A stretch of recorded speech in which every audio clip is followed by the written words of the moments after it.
अस्सलाम वालेकुम दोस्तों, इनसाइड में मौज़म फ़खर में खुश आमदीद। कहीं अब्दुल हफीज़ शेख वाला हाल ना हो जाए। और यही वो मामला था जिसको रोकने के लिए इमरान खान साहब ने लाहौर का दौरा किया, यानी कहीं एक और वज़ीर ख़जाना सेनेट इलेक्शन ना हार जाए। क्योंकि हुकूमत ने जिस तेज़ रफ्तारी के साथ 60 दिन वाला जो आर्डीनेंस पास किया है, यानी कि अगर 60 दिन के अंदर अंदर रुकन असम्बली ने हल्फ ना उठाया तो उसकी रुकनीत ख़त्म कर दी जाएगी, वो आर्डीनेंस को मंजूर कराया है। उससे ये साबित हो गया कि शौकत तरीन साहब को पंजाब से इसहाक डार साहब की खाली होने वाली नशिस्त पर इलेक्शन लड़ाया जाएगा। लेकिन हुकूमत को अंदर अंदर एक और ख़तरा भी है, और वो ख़तरा ये है कि कौमी असम्बली में अक्सरियत होने के बावजूद यूसुफ गिलानी साहब ने अब्दुल हफीज़ शेख साहब को इलेक्शन हरा दिया था। और यूँ अब्दुल हफीज़ शेख साहब का बतौर वज़ीर ख़जाना सफ़र का इख्तिताम हुआ, और उसके बाद हमाद अज़हर और फिर शौकत तरीन साहब को वज़ारत ख़जाना की ज़िम्मेदारी दी गई। लेकिन इस ज़िम्मेदारी को देते वक्त भी इस बात का मुतालबा किया गया था शौकत तरीन साहब की तरफ से कि जनाब, आपने मुझे वज़ीर ख़जाना अगर बनाया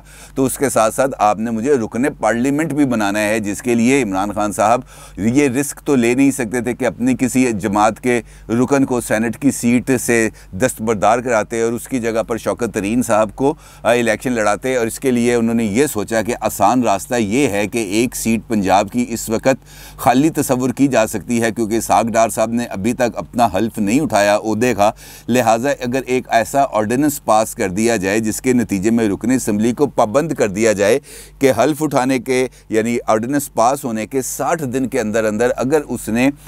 हल्फ ना उठाया तो उसको डी सीट कर दिया जाएगा, और वो डी सीट तस्वुर होगा और उसके नतीजे में उसकी सीट खाली होगी। और जब सीट खाली होगी तो फिर एक फ़्रेश इलेक्शन कॉल किया जाएगा, और फ्रेश इलेक्शन कॉल करने की सूरत में शौकत तरीन साहब के लिए रास्ता खुलता है। लेकिन उन्होंने इस पिच के लिए पंजाब का इंतखाब किया, और इस इंतखाब की सूरत में पंजाब चूँकि एक सीट के लिए ईवान बनेगा और एक सीट के लिए ईवान पोलिंग में हिस्सा लेगा, और उस एक सीट के लिए तरजीह भी सिर्फ एक होगी। लिहाजा यहाँ पर जो सूरत हाल बनेगी वो बहुत ज़्यादा दिलचस्प होगी, क्योंकि यहाँ पर जो विनिंग मार्जिन है वो बहुत ज़्यादा कम है, और विनिंग मार्जिन कम होने के साथ साथ जो पीटीआई है वो यहाँ पर बहुत ज़्यादा तकसीम है। अब इमरान खान साहब उस मशवरा देने वाले को ढूंढ रहे हैं जिसने उनको ये मशवरा दिया था कि जनाब, पंजाब से शौकत तरीन साहब को इलेक्शन लड़ाएँ। अगरचे उनके लिए बहुत ज़्यादा आसान था काम कि वो KPK से किसी एक रुकन से सीट खाली कराते, उसको मुआविन खुसूसी टाइप कोई भी करैक्टर दे देते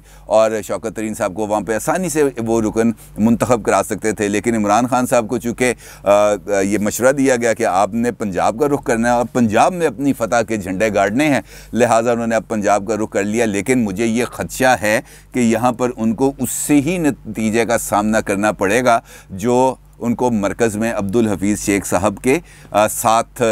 इलेक्शन की सूरत में उनको जिसका नतीजे का सामना करना पड़ा था। अब इमरान खान साहब ने इस खदशे को दूर करने के लिए लाहौर का दौरा किया। यहाँ पर उन्होंने एक जंगल का भी इफ्तिताह किया। स्मार्ट जंगल है जहाँ पे सेंसर सुंसर लगाएंगे, पता चलेगा यहाँ पर जंगल उग भी रहा है या नहीं, या इस किस्म की दीगर तकरीबात। लेकिन एक शख्सियत से उन्होंने मुलाकात की है, वो है नज़ीर चौहान। लेकिन यहाँ पर उनके लिए इसके लिए एक साथ साथ एक सरप्राइज़ भी तैयार था, और वो सरप्राइज़ भी उनको मिला। वो सरप्राइज़ क्या है वो मैं आपको आगे चल के बताऊँगा। लेकिन एक और मामला है जिसको मैं यहाँ पर आपके साथ जिसका जिक्र करूँगा, वो है मुस्लिम लीग नून। इमरान खान साहब के दौरे लाहौर और दौरे लाहौर की वजूहात पर गौर के लिए मुस्लिम लीग नून का एक हाई लेवल इजलास हुआ है जाती उमरा में, और नवाज शरीफ साहब ने वीडियो लिंक पर उसमें शिरकत की है। ना सिर्फ शिरकत की है बल्कि इस इजलास में वो तमाम सियासी रहनुमा मौजूद थे जो इस बात का इजहार करते रहे हैं कि मुस्लिम लीग नून की पॉलिसी थोड़ी सी कंफ्यूज है, इसको बिल्कुल ओपन होना चाहिए ताकि कारकुनों में और वोटर्स के दरमियान कोई इबहम ना रहे। इस इजलास में शिरकत की है जनाब साद रफ़ीक साहब ने, ख्वाजा आसिफ साहब ने, सरदार अयाज सादिक साहब ने, राना तनवीर साहब ने, मरियम औरंगज़ेब साहिबा ने और मरियम नवाज़ साहिबा ने। इस इजलास में जहाँ पर बयानिए के हवाले से गौर किया गया, वहाँ पर इस बात पर भी गौर किया गया कि पंजाब में तरीके अदम एतमाद लाने के लिए क्या हमारे पास नंबर्स पूरे हैं, और क्या हम इसहाक डार साहब की नशिस्त को बचा सकते हैं, और अगर नशिस्त को बचा सकते हैं तो क्या उसके लिए हमें सुप्रीम कोर्ट से रुजू करना पड़ेगा या हमें इलेक्शन कमीशन से रुजू करना पड़ेगा। क्योंकि इस ऑर्डिनेंस को आइनी माहिरीन ये कहते हैं कि ये ऑर्डिनेंस चूँकि वो जो सीट के हवाले से, ओथ के हवाले से मामला है, वो वहाँ पर आइन खामोश है, और ऑर्डिनेंस एक आर्जी रेमेडी है और आर्जी रेमेडी की वजह से उसको वो मुकम्मल इख्तियार उस तरीके से हासिल नहीं है, उसकी वो उतनी लीगल वैल्यूज़ नहीं है, क्योंकि जब ऑर्डिनेंस लैप्स कर जाएगा तो आइन की पुरानी पोजीशन बहाल हो जाएगी। लिहाजा एक आइनी लकूना उसके अंदर मौजूद है। लिहाजा मुस्लिम लीग नून ने आज के इजलास में इस बात पर भी गौर किया कि क्या हम इस सूरत हाल में अदालत उज़्मा से रजू कर सकते हैं, क्या हम इसहाक डार साहब की सीट को किसी तरीके से बचा सकते हैं, क्या हम ऐसा रास्ता इख्तियार कर सकते हैं कि इसहाक डार साहब का वीडियो लिंक पर ओथ करा दिया जाए। क्योंकि अगर supreme court of Pakistan video link पर मुकदमात की समाअत कर सकती है तो वीडियो लिंक पर किसी रुकने असम्बली का हल्फ क्यों नहीं लिया जा सकता, जबकि वो मुल्क से बाहर मौजूद हो और कई उसकी वजूहात हों जो वो इस्टेब्लिश कर सकता हो यहाँ पर। तो इस सारे मामले पर भी गौर हुआ, लेकिन जिस पर सबसे ज़्यादा बात की गई वो बात की गई मुज़ामत या मुफाहमत के ऊपर। क्योंकि जो मुस्लिम लीग नून है इसकी जो फ्यूचर पॉलिटिक्स है वो इस वक्त बहुत ज़्यादा बेस कर रही है इस बात पर कि उन्होंने रास्ता कौन सा इख्तियार करना है। शहबाज शरीफ साहब की मुफाहमत का रास्ता इख्तियार करना है या मुज़ामत का रास्ता इख्तियार करना है, यानी पावर टॉक्स टू पावर वाला रास्ता, कि उस हद तक मुज़ामत को बढ़ा दिया जाए कि ताकतवर हल्के ये कहने पर मजबूर हो जाएं कि जनाब आप आएँ बताएँ आप चाहते क्या हैं। और मुस्लिम लीग नून इनफैक्ट यही चाहती है कि वो दबाव इस हद तक बढ़ा दे कि ताकतवर हल्के ख़ुद इस बात का तकाजा करें कि आप हमारे साथ बैठकर अपनी टर्म्स एंड कंडीशन के ऊपर मामला तय करें ताकि मुल्क को इस सूरत हाल से आगे निकाला जाए। तीसरा, इस इजलास के अंदर मुख्तलिफ रहनुमाओं ने इजहार ख्याल किया और नवाज शरीफ साहब को मशवरा दिया कि जनाब आप ये जो पॉलिसी है इस हवाले से कोई वाज़ेह गाइडलाइंस दें, क्योंकि जिस किस्म का इबहाम इस वक्त पाया जाता है वो इबहाम जो पार्टी के लिए मुनासिब नहीं है। लिहाजा अगर इस पॉलिसी को कुछ अरसा और चलाना है तो हमें क्लैरिटी के साथ बता दिया जाए, या इस पॉलिसी को अगले इलेक्शन तक लेके जाना है इस बारे में भी क्लैरिटी से बात वाज़े होनी चाहिए। या अगर कोई पॉलिसी शिफ्ट करनी है यानी शहबाज शरीफ साहब के फार्मूले पर आना है तो उस सूरत हाल को भी हमारे सामने रखा जाए, जिस पर नवाज शरीफ साहब ने उनसे पूछा कि आपके पास क्या क्या ऑप्शंस हैं, क्या हम इस सारी सूरत हाल में जो बात आप कर रहे हैं वो हमारे लिए सूट करती है या वो बयानियाँ हमारे लिए सूट कर रहा है जो मरीम साहिबा लेके आगे जा रही हैं। क्योंकि नवाज शरीफ साहब का ये कहना था कि इस वक्त आवाम में जो मरीम साहिबा का बयानिया है वो बहुत ज़्यादा मकबूल है, और चूँकि इलेक्शन में वोट देने हैं लोगों ने, और अगर हम लोगों की बात करेंगे, लोगों की मर्ज़ी के बयानिए को सपोर्ट करेंगे तो उसका हमें इलेक्शंस में फ़ायदा होगा। हाँ, ये ज़रूर हो सकता है कि हम बतदरीज इस बयानिए को जाके इंतखाबी बयानिए के अंदर तब्दील करते रहें और लोगों को अगले इलेक्शंस के लिए तैयार करते रहें। लेकिन नवाज शरीफ साहब ने बिटवीन दी लाइंस इस बात का इशारा दिया कि वो अभी फ़िलहाल मरीम साहिबा के ही बयानिए को, यानी वो अपने ही बयानिए को टो करने के लिए मुकम्मल तौर पर तैयार हैं। लिहाजा इस मामले में कुछ ज़्यादा पेशरफ नहीं हुई। अलबत्ता उनका ये ज़रूर कहना था कि आप अपनी तजावीज़ मुझे दें, तहरीरी तौर पर तजावीज़ दें कि किस तरीके से हम आगे बढ़ सकते हैं और पाकिस्तान की पॉलिटिक्स के अंदर अपना रोल ज़्यादा अच्छे तरीके से अदा कर सकते हैं। साथ साथ उन्होंने ये भी कहा कि इस वक्त पीपल्स पार्टी बहुत तेज़ी के साथ आगे बढ़ रही है, पीपल्स पार्टी बहुत ज़्यादा लोगों को अपने साथ इंगेज कर रही है, पीपल्स पार्टी एक ऐसी सूरत हाल को क्रिएट करना चाहती है, एक ऐसी हवा बनाती हुई नज़र आ रही है जिसमें लोगों के ज़हन में ये बात बैठ जाए कि वो अगला मुतबादल है। लिहाजा मुस्लिम लीग नून को भी अब ये चाहिए कि वो अपने लिए राय आमा को ना सिर्फ मुनज़्ज़म करे बल्कि अपने पार्टी वर्कर्स को भी अगले इलेक्शंस के लिए ये तैयार करे, और अब आप अपने अपने हलकों पर बहुत ज़्यादा फोकस करें ताकि हम अगले इलेक्शंस के अंदर जो हमारी सीटें हैं वो हम उनको निकाल सकें। अलबत्ता ये ज़रूर तय किया गया कि आइनी जो माहिरीन है, ख़ास तौर पर आज़म नज़ीर तारड़ साहब के हवाले से बात हुई कि ये जो इसहाक डार साहब वाला मामला है, इस मामले पर आज़म नज़ीर तारड़, अता तारड़ साहब और दीगर जो मुस्लिम लीग नून के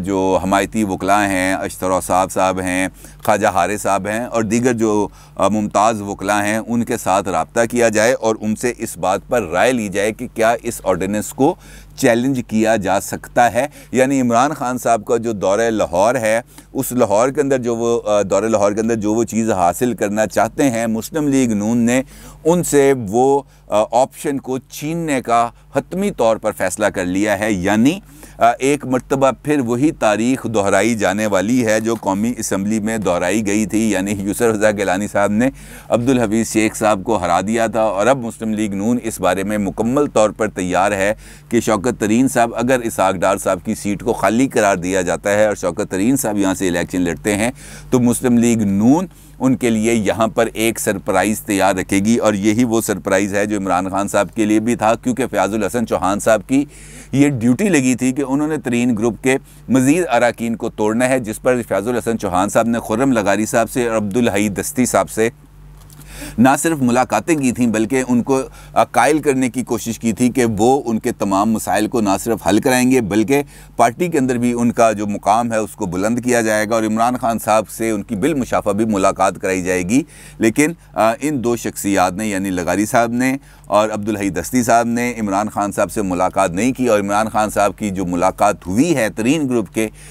एक मुनहरफ रुकन से, वो है नज़ीर चौहान साहब। और नज़ीर चौहान साहब की जो इमरान खान साहब से मुलाकात है, अगरचे वो मुख्तसर मुलाकात थी, इमरान खान साहब ने खाली शाना थपथपाया और कहा यार वेलकम बैक, तुमने बड़ा अच्छा काम किया, तुम तो बड़े अच्छे आदमी हो, तुम हमारी पार्टी के बड़े रुकन हो, तुम किधर फंस गए थे, तुम आओ वापस पे, तुम्हारा हर किस्म से ख्याल रखा जाएगा। इसके साथ साथ उन्होंने जो उस्मान बुज़दार साहब हैं और गवर्नर साहब हैं उनको भी कहा कि जनाब जहांगीर, ये जो हैं फ़याज़ुल हसन चौहान, ये क्या नाम है इनका, नज़ीर चौहान साहब, इनका आपने खुसूसी तौर पर ख्याल रखना है, इनको आइंदा किसी किस्म की कोई शिकायत का मौका नहीं देना। लिहाजा ये मुलाकात तो सिर्फ सिंपली इस हद तक रही। अलबत्ता जो गवर्नर साहब के साथ मुलाकात थी वो इम्पॉर्टेंट थी, क्योंकि गवर्नर साहब के साथ मुलाकात में उन ख़बरों का भी जिक्र हुआ जो गवर्नर साहब की तरफ से नई सियासी पार्टी बनाने और आइंदा इलेक्शन लड़ने के लिए गवर्नर पंजाब का ओहदा छोड़ने से मुतालिक थी। और इस पर गवर्नर साहब ने उनको ये बताया कि मैं वाक़तन अगला इलेक्शन लड़ना चाहता हूं और उसके लिए अगर मुझे गवर्नरशिप छोड़नी पड़े तो मैं आपकी इजाज़त से गवर्नरशिप छोड़ने के लिए भी तैयार हूं। जिस पर इमरान खान साहब ने कहा कि अब हमने मार्च के अंदर कराने हैं बलदियाती इंतखाबात और आपको मैंने टास्क दिया हुआ है बलदियाती इंतखाबात के लिए, लिहाजा आप अभी फ़िलहाल उस पर फोकस करें, बलदियाती इंतखाबात पर फोकस करें। बलदियाती इंतखाबात में किस तरीके से